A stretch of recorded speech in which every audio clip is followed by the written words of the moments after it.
Joe Bergen, point scorer earlier in the second half, he's having another go, and again he catches it magnificently. Great scoring in this match by Joe Bergen. You know, he's made a goal with a great pass earlier on. He's got 2 second half points, and that's a great contribution.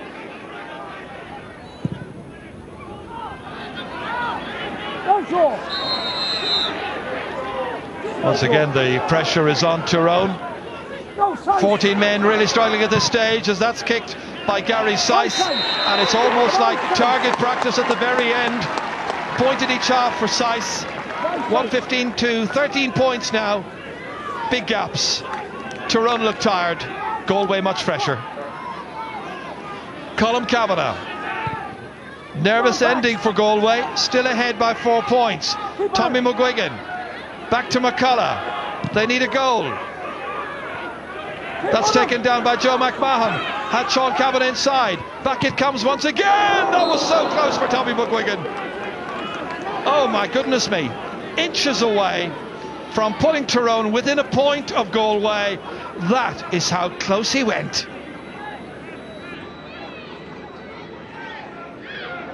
Colm McCullough lobbing it in. Sean Kavanagh in there to jump for it. Competing for it as well there is Aidan Cassidy.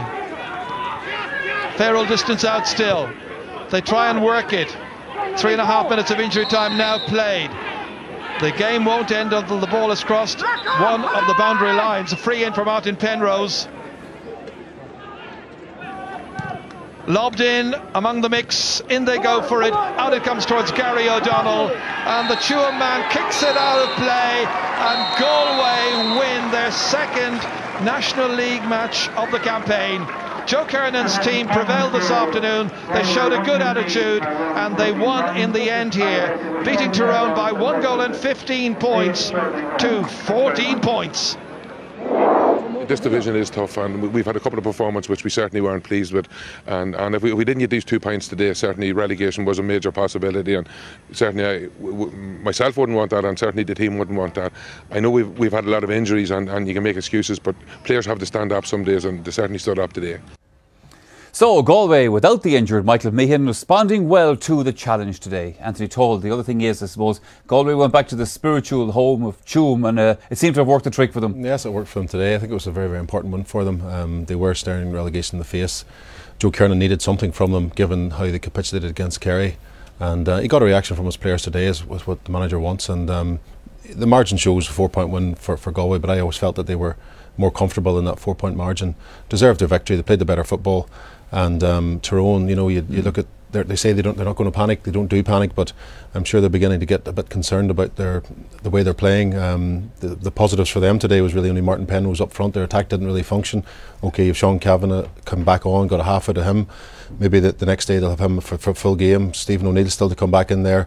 The midfield played okay for about a 10-minute period, but again, in general, lost that sector of the field. So there's a lot of things that Tyrone need to work on. From a Galway point of view, last week, you remember, Michael Meehan scored a goal, went off injured. Galway collapsed then more or less after that. So obviously there was a challenge then for their forwards to step up to the mark today. There was, and it's a big question mark for Galway in general, is their lack of leadership right throughout the pitch. And when they lose someone of Michael Meehan's calibre, you wonder who's going to step up in their attack. And they got the answer today in the form of Matthew Clancy and Ger Canning. You know, they cut Tyrone defence to shreds repeatedly in that first half, and Matthew Clancy, we know he can score goals, but he's down there and he's putting his head in where it hurts, winning dirty ball, driving forward, fisting a good point. He was very, very good today, probably Galway's best player. Ger Canning's a young lad we saw very little of, big strong fella, and today again he showed leadership way beyond his age. Kicks a point there from an almost impossible angle at the end of the first half. He also provides Galway with an added dimension in Meehan's absence. Meehan's the free taker. Difficult crossfield breeze there today, and he's the composure, steady head to kick a wonderful point for Galway. So when Meehan was gone, but they had the two lads either side of him in the corners who really stood up today. They scored, I think it was 1-7, 1-8 between them, and they were fantastic for Galway today. Tyrone, as we know, of course, pretty much wrote the rule book about getting men behind the ball and that sort of block defending. Didn't quite work for them today. No, it didn't, and they were getting men back behind the ball, but they weren't necessarily getting men back where they should have been behind the ball. And I think it was a case of players were almost content to be seen to be in in the defence. Here you look at that and you think, yeah, that they've got that covered, that situation's under control. But someone's not picking up his man. And you have Gary Sykes makes a great run at pace and through the Tyrone defence. Nobody picks him up. Again, there was a goal on if the ball had been transferred across to the far side. Here again, you've got 6 Tyrone defenders clustered around the half-back line and undone with one good kick pass in behind them. Quicker hands here and Galway would have been in for another goal. So there's a lot of work for Tyrone defence to do. And once again, Decky Meehan here, you've the Tyrone mass defence around their half-back line. One good kick pass takes 6 Tyrone players out of the game. A poor tackle and Galway are on the attack again. And again, we have quicker hands, quicker insight, and they'd have been in for another score. So for a team that does pride itself on, you know, curtailing the opposition's attack and, you know, having a ferocious work rate in their defence, today I think there was a lot of pretence going on there in that Tyrone defence, and I'm sure Mickey Hart will be absolutely livid with what his players were doing there in their defence today. You mentioned a moment ago, Anthony, the players that are missing for Tyrone at the moment, of course. This has been a superb team this past 10 years. Have they come to the end of the road, do you think? Probably a bit premature to say that at this stage. We know that those players are capable of delivering. We know they have delivered 3 All-Irelands in 6 years. Like, no one's going to stand and argue against that. You take the best players out of any team and they're going to struggle, and Stephen O'Neill, Sean Kavanagh and those players, I think it's 5 games into the league and you would expect a bit more from Tyrone than you're getting from them at the minute, and that would be the real concern. Like, they've 2 tough enough games. They've Kerry and Dublin to play in their last 2 National League games, and they'll struggle to stay in the division. I think they still stay in the division, but it's about the championship. They have Antrim coming, a very much up and coming team in the first round of the championship, and they're in a precarious position. They do look human at this stage, and they don't look like the Tyrone team that won those 3 All-Irelands. But no doubt, sometimes you need a cause like that, Michael, to push players on and to drive them, to prepare them for the championship. And Mickey Hart has his players where he wants them at this moment in time. Don't write them off just yet, I think is the word there. We're going to take a break here on Sunday Sport for the time being. Now, when we come back, we'll be taking a look at last night's matches in the Allianz National Football League. So join us again for that.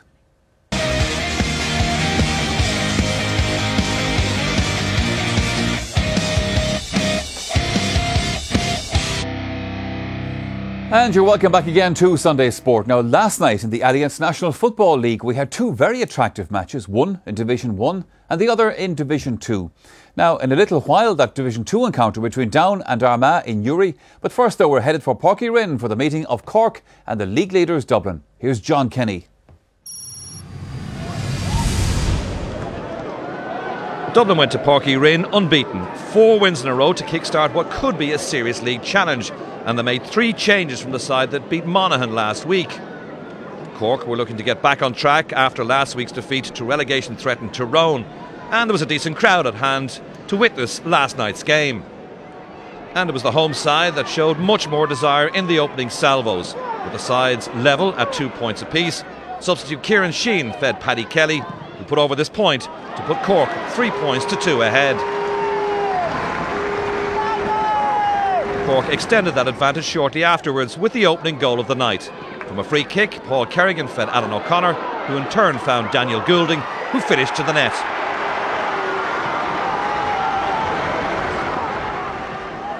Dublin responded with a point from Alan Hubbard, and then they got their first goal of the evening. Ross McConnell lofted a high ball to Kevin McManaman, who beat the Cork keeper with a low shot.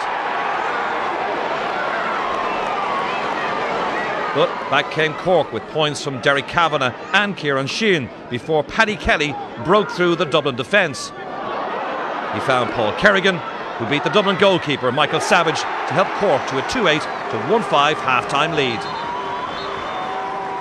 The scores dried up somewhat early in the second half, but Dublin put themselves back into the contest on 47 minutes.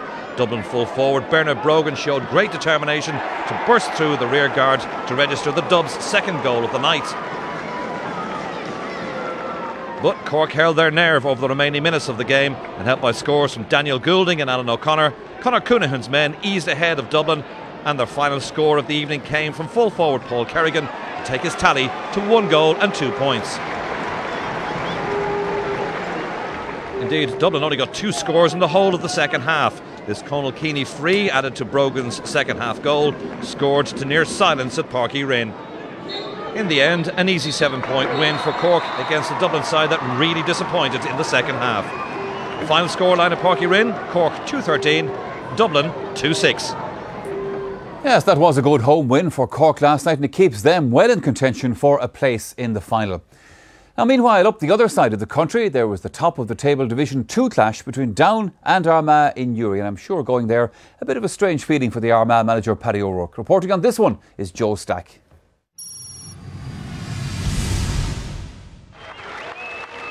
Given this All-Ulster clash was a top-of-the-table duel made it interesting. The fact that it was also a managerial tussle between former All-Ireland winning teammates made it even more so. Paddy O'Rourke captained his native Down to All-Ireland